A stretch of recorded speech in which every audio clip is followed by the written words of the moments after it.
Hi friends, నా పేరు సాత్విక్ రాయుడు. నేను 6వ తరగతి చదువుతున్నాను.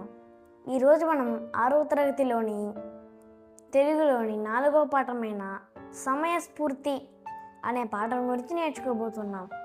ముందుగా ఈ పాఠం రాసిన కవి పేరు, అలాగే ఆయన గురించి తెలుసుకుందాం. ఈయన పేరే కందుకూరి వీరేశలింగం. ఈయన 1848 ఏప్రిల్ 16న రాజమండ్రిలో జన్మించారు. ఈయన రాసిన రచనలు రాజశేఖర చరిత్రము, సత్యరాజ పూర్వ దేశయాత్రలు, హాస్య సంజీవని, సతీహిత బోధిని, అలాగే ఆంధ్రకవుల చరిత్రము మొదలైన వీరి రచనలు. వీరు సంఘ సంస్కర్త, నవయుగ వైతాళికులు, విద్యావేత్త, గద్య తిక్కన వీరి బిరుదులు.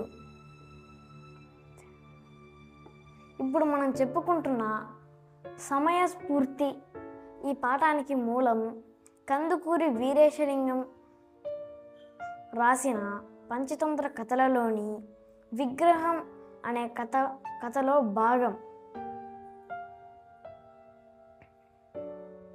చివరగా ఈయన 1919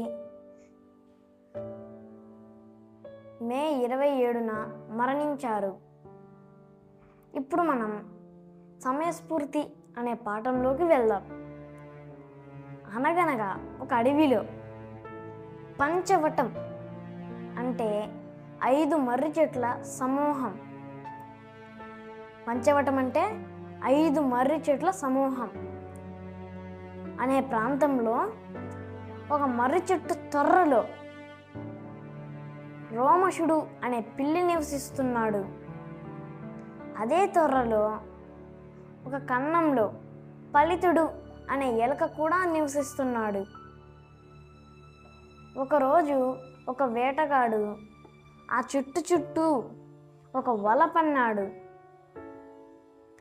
ఆ రాత్రి రోమశుడు ఆహారం కోసం ఆ రాత్రి బయలుదేరాడు.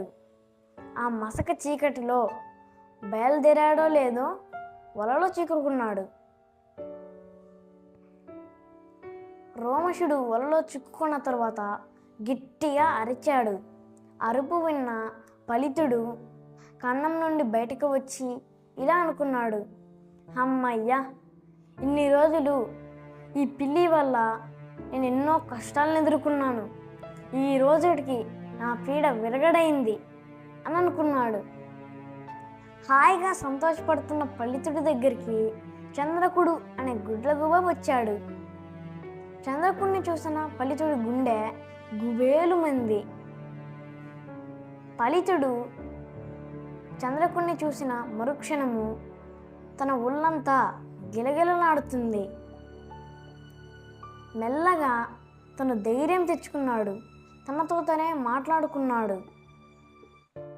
తను ఇలా అనుకున్నాడు, తెలివైన వారికి ఆపద వచ్చినప్పుడు వారు ఆ ఆపదను ఎదుర్కొంటారు, అంతేగాని నా ప్రాణం పోతుందని ఏడవరు అని ధైర్యం తెచ్చుకొని మెల్లగా వలలో చిక్కుకున్న రోమశుడి దగ్గరకు వెళ్ళాడు.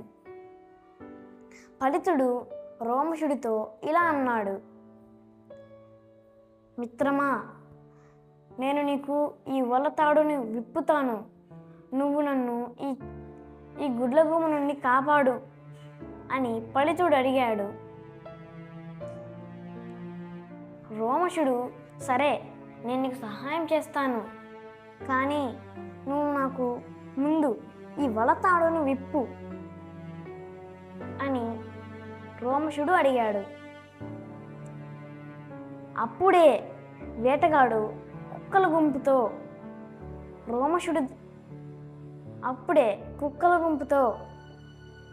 వలలో చిక్కుకున్న రోమశుడి దగ్గరకు వచ్చాడు.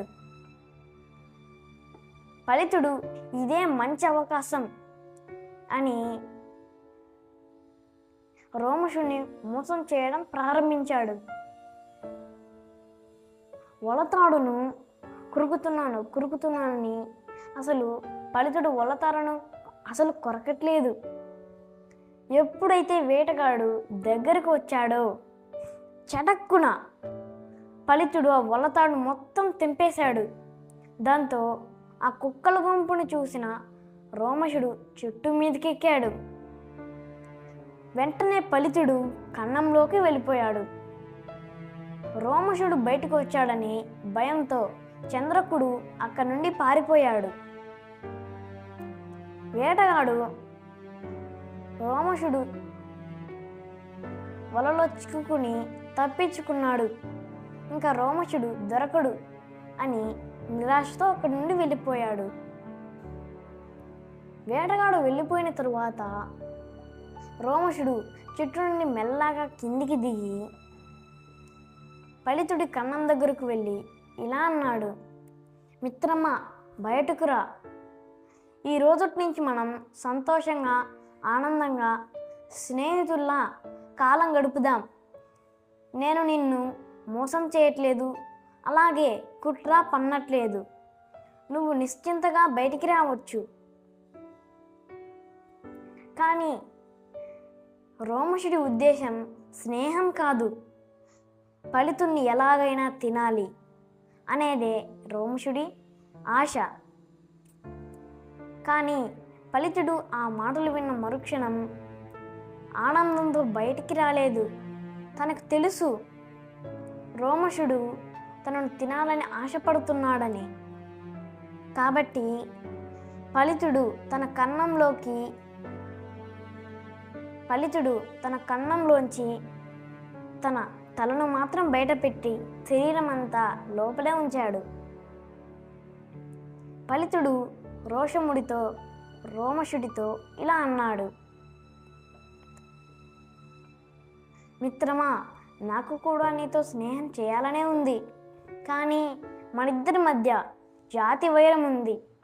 పిల్లికి అలాగే ఎలుకకు జాతి వైరం చాలా ఎక్కువ అని ఫలితుడు రోమశుడితో చెప్పాడు. ఫలితుడు, మిత్రమా, నాకు కూడా నీతో స్నేహం చేయాలనే ఉంది. కానీ మనిద్దరి మధ్య జాతి వైరం ఉంది.